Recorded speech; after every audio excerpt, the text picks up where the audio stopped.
पुणे येथील general Motors कंपनीच्या 1000 कामगारांना अचानक कामावरून कमी करण्यात आले असल्याचा आरोप करत तेथील कर्मचारी आक्रमक झाले आहेत. महिला आणि पुरुष कर्मचाऱ्यांनी राज्याचे कामगार मंत्री तथा सांगलीचे पालकमंत्री डॉक्टर सुरेशभाऊ खाडे यांच्या मिरज येथील कार्यालयासमोर गुरुवारी आंदोलन केले.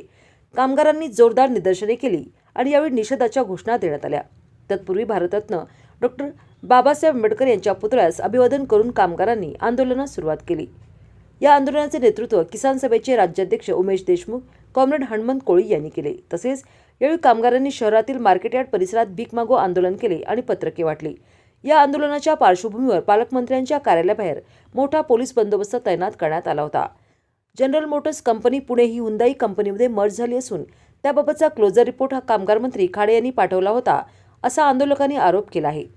कामावरून कमी केलेले कामगार पुन्हा कामावर घ्यावेत या मागणीसाठी आता कामगार आक्रमक झाले आहेत.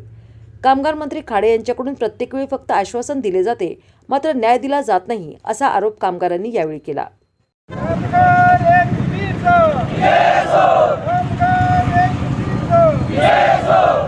जनरल सेक्रेटरी म्हणून 4 वर्ष झाले काम पाहतोय. गेले 3 वर्षापासून आम्ही हा कायदेशीर लढा देत होतो आणि 3 वर्षामध्ये पण कायदेशीर लढा देत असताना इंडस्ट्री कोर्ट, हायकोर्ट आणि सुप्रीम कोर्टानेही सर्व कामगारांना 50% पगाराची ऑर्डर केली करून सुद्धा कंपनी ती पाळत नाही. आणि ही कंपनी पाळत नाही पाळत नाही का, याचं कारण असं आहे की आत्ताचं राज्य सरकारमधील काही मंत्री त्यांना सपोर्ट करत आहेत आणि त्यांच्या जीवावरती अमेरिकन कंपनी इथं आपल्या राज्यामध्ये येते, आपल्या लोकांच्या कामगारांचं शोषण करते आणि पूर्ण प्रॉफिट कमवून बाहेरच्या देशामध्ये ती विकून दुसऱ्या कंपनीला या प्रॉफिटमध्ये विकून जाते. ती 300 एकर लँड आहे, ही MIDCची आहे आणि MIDC ही पूर्ण MIDC आपल्या राज्य सरकारच्या अंतर्गत येते. 1 रुपयाच्या भाडेतत्वावरती लँड दिलेलं आहे. आमचं रिकग्नाइज युनियन म्हणून आम्ही हा लढत आलो 3-4 वर्ष झाले.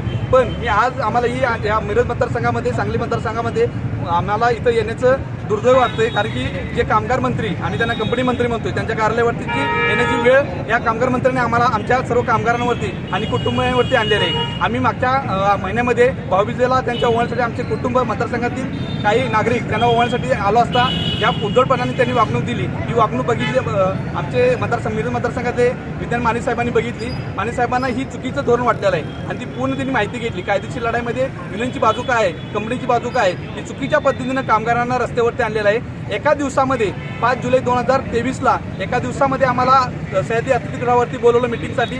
आमचं म्हणणं मांडायला आम्ही 10 दिवसाची मुदत मागितली होती, पण साहेबांनी ती मुदत न देता एका दिवसामध्ये कंपनीला क्लोजिंगसाठी परवानगी दिलेली आहे. पण मी कामगार मंत्री साहेबांना तिथंही पुण्यामध्ये मी इशारा दिला होता, त्यांना वेळ दिला होता, त्यांनी आमच्याकडे दुर्लक्ष केले. आज त्यांच्या मतदारसंघामध्ये मी त्यांना इथं इशारा देतोय, लवकरात लवकर तुमच्याकडे वेळ आहे तर तुम्ही आमच्या 1000 कामगारांच्या कुटुंबियाबद्दल तुम्ही योग्य विचार नाही केला. आमची मुख्य मागणी हीच आहे, नवीन येणाऱ्या हुंडाई कंपनीमध्ये आमच्या सर्व लोकांची जॉब ॲजिटली ट्रान्सफर झाले पाहिजे आणि हा वेतन करारामधला क्लॉज आहे, हा सुद्धा कंपनी पाळत नाही. आणि आम्ही वेळोवेळी मंत्रालयामध्ये त्यांना दाखवण्यासाठी त्यांना 10 वेळा दिलेला आहे. त्यांची रिसिव्ह कॉपी, त्यांच्या प्रधान सचिव त्यांच्याकडे रिसिव्ह कॉपी सुद्धा आमच्याकडे आहे, ही पण आम्ही आज दाखवू शकतो. आम्ही सर्व कायदेशीर पुरावे आणलेले आहे. आम्ही एक पॅम्पलेट छापलेला आहे, त्या पॅम्पलेटमध्ये एक बारकोड दिलेला आहे. त्या बारकोड इथल्या जनतेला मी आवाहन करतो, मिरजवर आणि सांगली जिल्ह्यातील सर्व जनतेला आवाहन करतो, आम्ही तुमच्या मतदारसंघामध्ये आलेलो आहे, आमचे हक्क न्याय आम्ही मागण्यासाठी इथं आलेलो आहे. आणि सर्व कामगार मंत्र्यांना माझी विनंती आहे, हे बारकोड स्कॅन केल्यानंतर कामगार मंत्र्यांनी आणि कंपनी व्यवस्थापनानं काय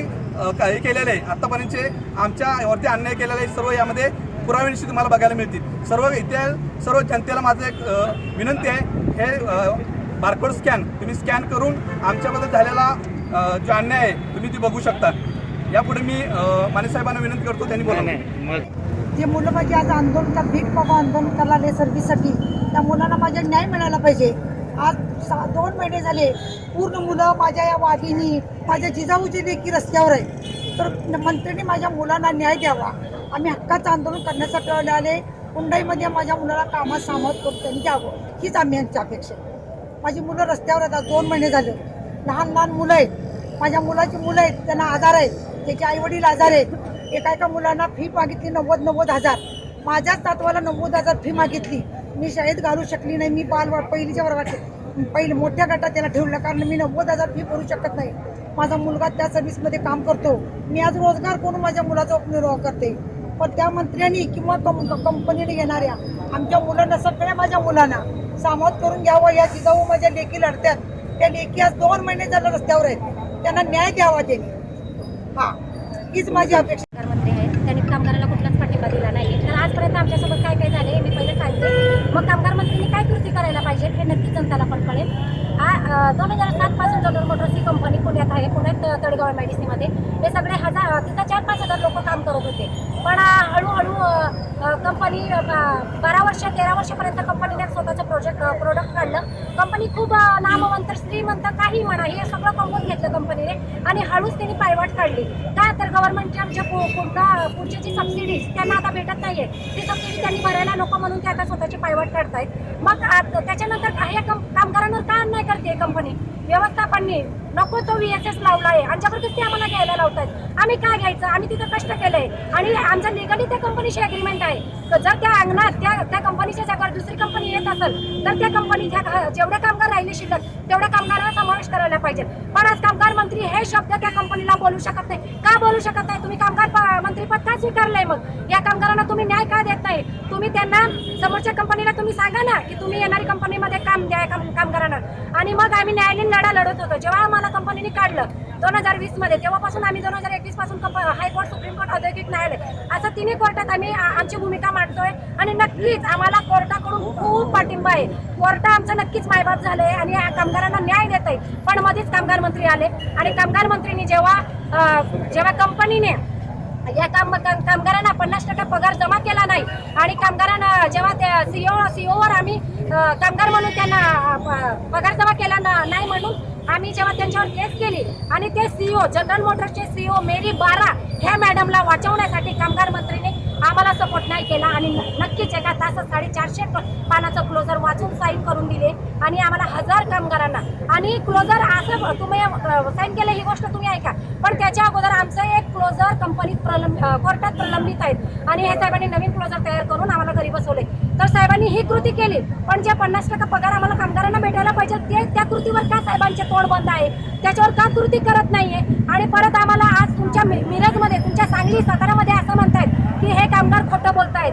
आज 2 महिने झाले साहेब आम्ही महिला तिथं रस्त्यावर बसलोय, लहान मुलांना घेऊन असं हायवेवर बसलोय आम्ही. पण कामगार मंत्री बघायला येत नाही. का स्वीकारलं तुम्ही कामगार मंत्री पद? सोडून टाका मग. तुम्ही कामगार आहे, कामगारांना पाठिंबा द्या, कामगारांजवळ बसा, तुम्ही कामगारांची भूमिका घ्या.